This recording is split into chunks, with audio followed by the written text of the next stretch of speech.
Well, it's great to catch up with Brian Ferry in what actually turns out to be the start of an immensely busy year. Yeah, I've already been travelling a bit this year. I went to Australia and New Zealand. We did shows there.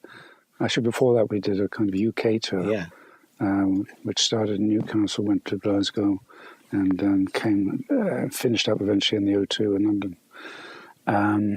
So then we went to Australia. Actually, no, New York first.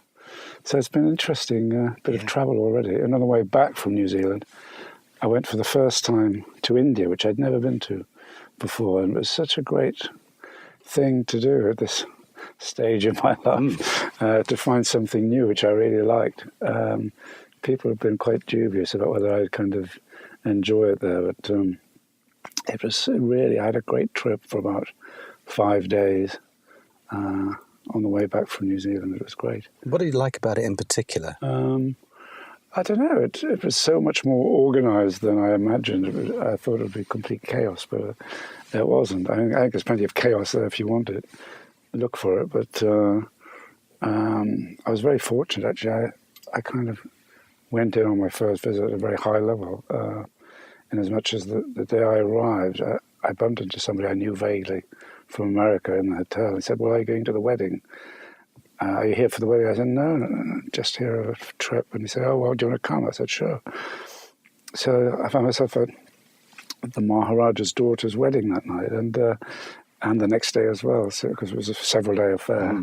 And to see all these Indian princes and princesses in their amazing outfits and jewels and swords and the uniforms of all the guards and a pipe band playing and the wonderful tartans.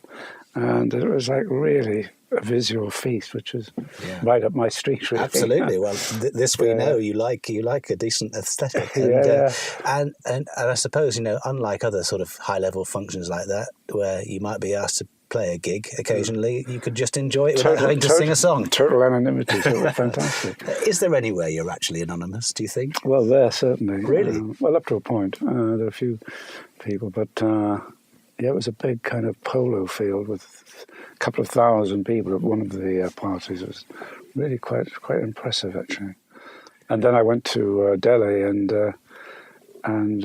where I was helping to judge a classic car competition for Cartier, the jewelers, and that was kind of really interesting as well, to see all these beautiful cars in that setting. I mean, because all the Maharajas, of course, from the beginning of the century, when cars really started happening, 20th century that is, bought these incredible customized cars, kind of huge Rolls Royces, kind of throne cars and so on.